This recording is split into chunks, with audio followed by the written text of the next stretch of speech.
Hey everybody, before we get started, I just want to remind you this episode is brought to you by our patrons like Adam DeHarp, Blacklist OG, Carlos, Dragon, Ferris, Fight the Icebird, Jeremy Vasquez, Just the Fae, Jonathan Sandoval, Chris Starlight, Legendary Boss Hunter, Regent Raptor, Rise of Kenji, Rogue Robin, Charvor, Sean Pryor, some guy named Bob, Siren23, and Varian the Crow. If you like what we do and want to see us do more, consider supporting us on Patreon. Get access to episodes early and lots of other goodies and really helps us out. Thank you for support, everybody. The rain in Spain stays mainly in the plain. Hello everyone and welcome back to Let's Talk FGO Wanted, the show where we let you know if you want to roll that 5-star. Peace and love to you? I feel like I'm recurring a theme that I just did. Anyway, I hope your display cases are ready because we're going to look at a new SSR figurine, Berserker, today. It's Galatea, and I'm sure there's a joke to be made here about PNGs, but I'm not going to do it.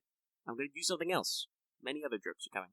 Anyway, if this is your first crack at this video series, Wanted is a show where we take a look at a FGO unit's real-life history and folklore, their fate lore with capital letters, their mechanics, and more, such as their rarity, how frequently those rate-ups come, not their star rarity, because I only do 5 stars now, and look at some other stuff going on. Also, I'm going to say, as always, DST sucks, so I'm going to slightly apologize. The script's a little bit rushed, but we probably have enough to work with here, so we're running through on time very rapidly. So, before we go anywhere, I'm going to apologize. I don't know why I'm apologizing, but I feel like saying sorry. I'm just reusing the thumbnail image for image 1. No new image here. Normally I put a classical art bed image, but I literally can't find an image of Galatea and Pygmalion, and not a different Galatea, we'll talk about that later, without her tits out. So rather than play the black bars and mosaics game, I'm just going to use an asset I already had to make. Like I said, we're doing a little bit of a speed run here on the whole production process. So, yeah. I know some people complain about her pants and FGO being silly, but I'm going to take what I can get, because it seems like every single Renaissance painter and sculptor seemed to assume that the statue was topless, if not completely naked. This guy swore off women. How is he going to get a reference for a naked titty? Anyway, you might not have context for that, but you probably do. We're going to start. You can't tell the story of Galatea without mentioning Pygmalion, a figure from classical mythology. Also, honestly, very iconic in general. The names are used a lot. The name Galatea is used for, like, any artificial woman in fiction, robot, alien clone, whatever. And TV Tropes literally calls this plot archetype the Pygmalion plot. That's a, capital letters trope name. So, it's a lot going on here. Our best known version of this comes from old Ovid's Metamorphoses, where Pygmalion is a sculptor from Cyrus. He sees a group of ladies known as the Propotides. Propotides? Greek syllables, extra syllables. Anyway, they're a group of beautiful women, daughters of a famous guy, and they're being prostitutes in public, literally. He decides to swear off all women and focus on his artwork as a result. By the way, according to several sources, they were cursed to do this by Venus for failing to worship her properly, so don't, take too much context out on them. Anyway, despite becoming a Volcel, Pygmalion couldn't have escaped the allure of using his art to be horny. So he creates a statue of a woman so beautiful, he falls in love with it, showering it with gifts and affection. At Venus's next festival day, Pygmalion wishes for a bride in likeness to his statue, and comes home and gives his statue girlfriend his customary smooch on the lips, and discovers that she's now real and stuff. Pygmalion now marries his ex-statue, now real-life woman, and they end up having at least one child together, possibly more depending on the version. This story reads very different in our modern age, I know, and also seems remarkably free of judgment for Ovid. There's no, waggling of fists or fingers at Venus for any of this. No weird shenanigans, just, Pygmalion was apparently really, really dedicated to his craft and also really, really pious, so, it works out for him. But yes, no, that one reads a little bit different these days, doesn't it? Fight about it in the comments. Anyway, the name Galatea is not actually used by Ovid. She's just called the statue, or Pygmalion statue, kind of depersonalizing TBH, considering she became a whole real-ass human. But the name Galatea is tacked on to subsequent retellings. It is appropriately Greek. It's the name of a Nereid, most notably from the myth of Acus and Galatea, so a reused name.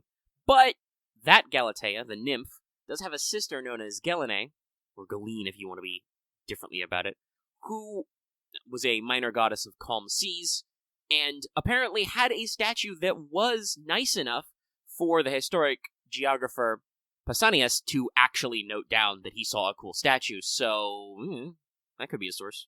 Anyway, in some of the earlier, brief mentions, he was in, the Bibliotheca, and in some later retellings, Pygmalion is also not just noted as a sculptor, but also a king of Cyprus, or a king in Cyprus, and his children one of them at least, is important to the founding of the city of Paphos, which is on Cyprus today. Ugh, founding myths. Woo. This idea of the statue come to life and making your own bride stuck around in popular culture since then. There's many, many plays, operas, and art pieces to this theme. I talked about how many Renaissance paintings there are of all this stuff. There's many, many versions of the theater and the opera and the burlesque and all kinds of other shenanigans. And there's also, just general plot references. Probably the most popular or famous iteration of this that you've probably heard of is Bernard Shaw's play, literally called Pygmalion, and the musical version, My Fair Lady. That's where the clips are from at the start. Basically, a upper-class gentleman finds a low-class woman and gives her a cultural makeover by teaching her to act and speak in a more upper-class manner so that she can pretend to be an aristocrat. And then the work ends with the implication that they end up together, which is a little weird. But fun fact, Shaw thought this might be problematic in 1913 when he wrote it, but basically the stage players and the managers all revolted and created the idea that Higgins and Eliza end up together. He actually wrote, his own essay epilogue fan fiction about how he wanted his play to end, but the players wouldn't let him. Anyway, as time has gone on, most modern audiences find the idea that Eliza ends up with a man who quote-unquote made her a little weird and manipulative, so you might employ Shaw's original ending where Eliza is an independent woman. Also, there's a lot of attestations about the statue being in the image of Aphrodite or Venus. This isn't really in Ovid, and there's some other side references there. I assume this comes from a lot of interpretation of the myth by later scholars of classic mythology. Basically, clearly this is related to the, founding myths of Paphos and maybe some other areas on Cyprus, connected to some kind of a real political event. The actual, cult image of Aphrodite being a symbol of the cult authority. This may be why Pygmalion was described as a king. And then the statue, quote-unquote, becoming real as a possible stand-in, like a chief priestess or something. These are all interpretations I saw by later scholars. Ovid doesn't really attest it this way. Honestly, the whole thing actually is surprisingly short for Metamorphosis. There's no, real deep complexity here, or wailing and gnashing of teeth. It's pretty short. I think I could link you the whole thing in the description. Yell at me for the description. So, in the Fate lore department, not actually too much detail to get into here, Galatea is introduced in the new Akihabara Explosion event, which is about to happen as of this recording. This event will presumably get more into her backstory and setup and stuff, so we don't actually need to go too much further down this rabbit hole. It should just be explained by playing the event. But FGO does explicitly mention Pygmalion both as a king and a sculptor, so we're going with that version of a detail. Galatea is explained to be a berserker because she returns Pygmalion's love, which the game admits is a kind of madness. To fall in love with a statue and wish it to be real is kind of crazy. Since that love is core to her being, Galatea can be said to be a bit mad herself, hence her madness enhancement, which of course is EX for, the thing they do. The game does make some jokes about her being part statue, such as commentary on her weight stat. This in general can be attributed to the power of mystery and servants not being fixed points in time. Obviously, Ovid describes her as becoming 100% flesh and blood woman. To paraphrase and shorten some actual quotes from the poem, the statue became warm and soft, so, no longer hard ivory and cold. Later writers played around this more, and she does have some kind of jokes, like I said, but the core of her being is, a transformed statue. So there's some Fate slidey-whiteys there. This allows them to get some mecha jokes out there, and possibly some figurine jokes. And then you combine the two and you get gunpla jokes. Anyway, this means that she can technically alter her composition to be 100% human or 100% statue and anywhere in between, for utility and comfort, but FGO treats her at least as usually being a little bit statuesque. That's right, I made a joke there.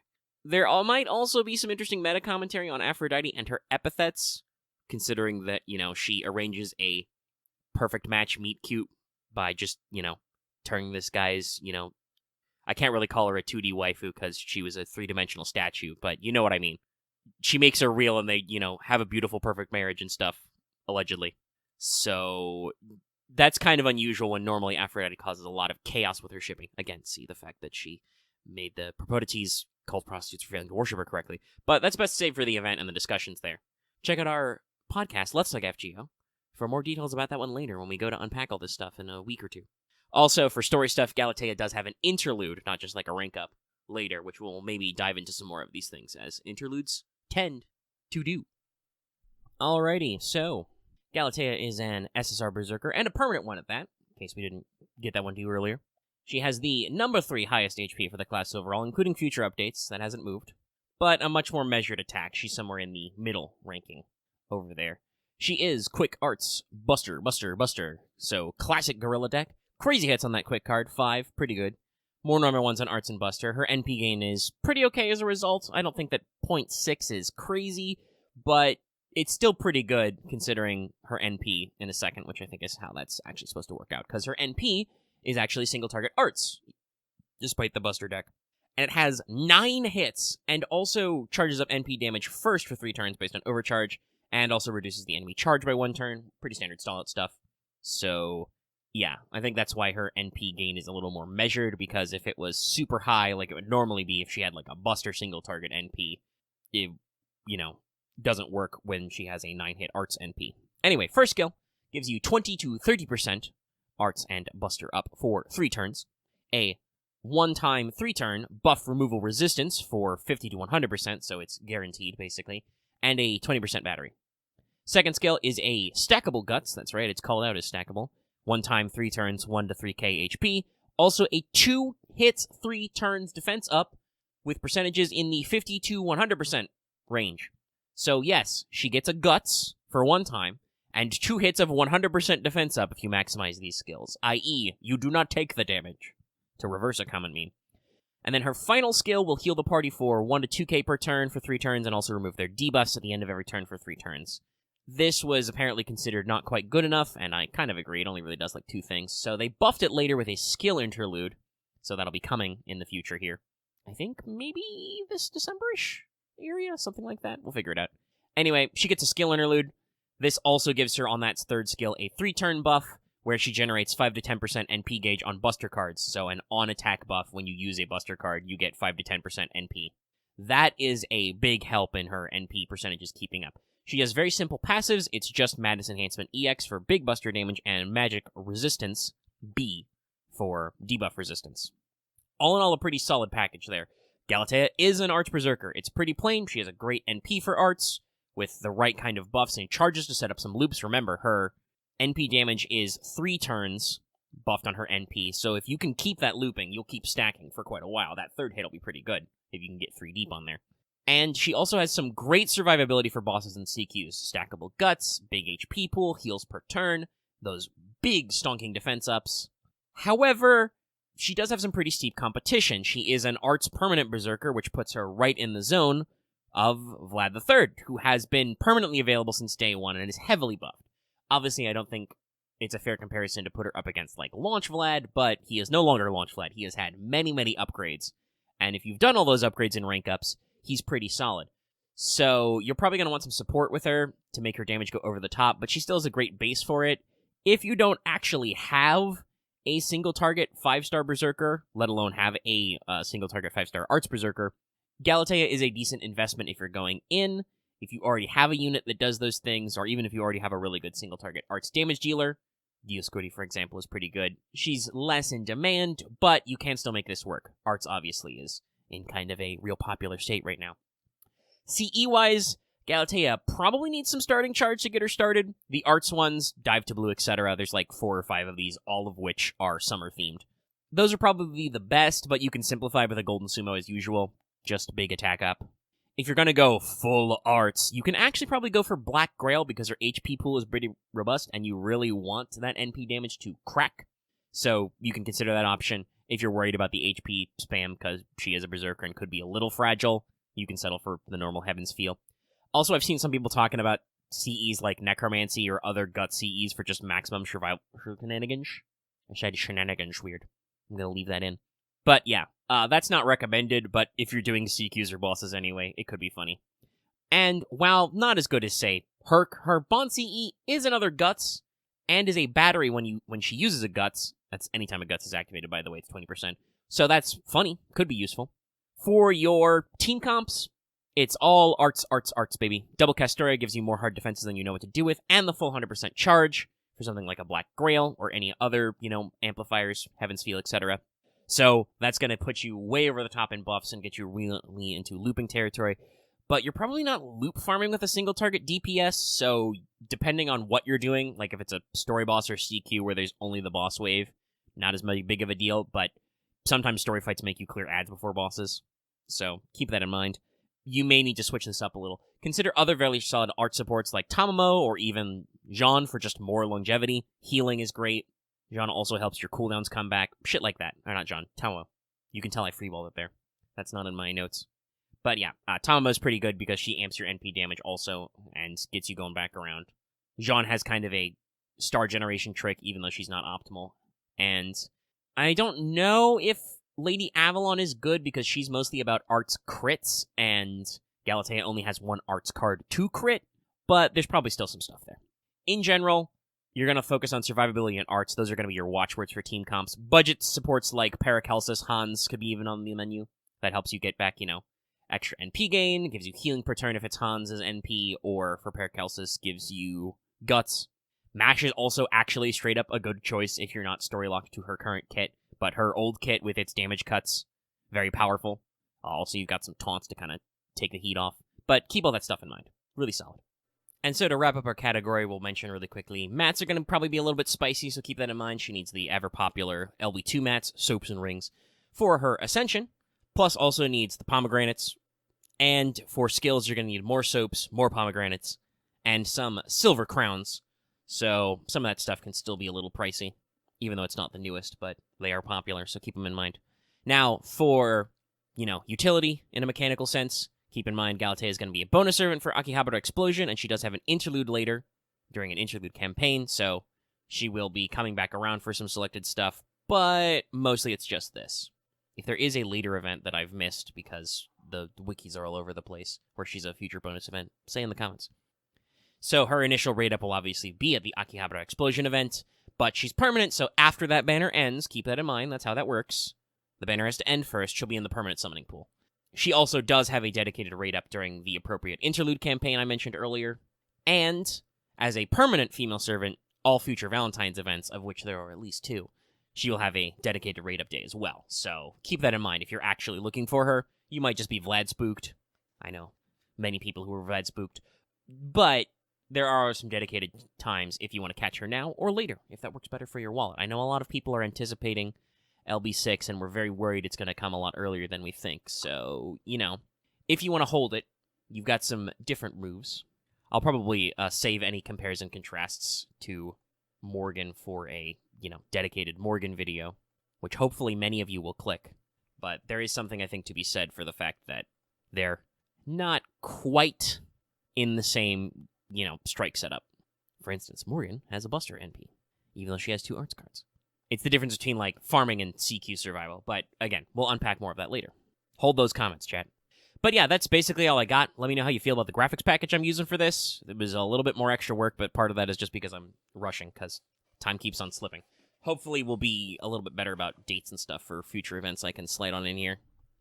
But that's about that. So, go ahead and give this video a like if you're liking and watching, and you like that graphics package. Leave us a comment down below. Tell other people how you did on your rolls. Say if you're going to roll or not. I mean, I prefer that you skip the I'm not going to roll because I'm waiting for blah blah blah stuff, because that's not really a productive comment, but I can't actually stop you from leaving those comments, just saying. If you also want to get in the conversation in our roll thread, join our Discord, link in the video description and channel page.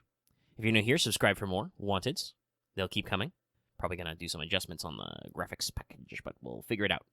And of course, ring that bell for notifications so you always know when we post new videos, such as if I have to post a new video in the middle of the night when there's a maintenance, and also it's daylight savings time, so all the dates and times are moved around. Yay. Woo. But that's about all I got, other than to also remind you that you can support us on Patreon, like it said at the front of the video, and if you support us at a high enough level, not that high, it's like $5, you could have gotten this video a little bit early, though we're speed running, so how early is a little bit sketch, but generally they're early for patrons. And it, helps support us and stuff. So, other than that, I don't really got anything. Stay tuned for Let's Talk FGO, where we're going to do some event breakdown stuff, and probably talk about some things, and some stuffs, and some things. The cool things. And check out any previous episodes as well. Also pay attention to our streams this week. They're super cool. Okay, that's it. Goodbye, folks. Don't let the statue bugs bite.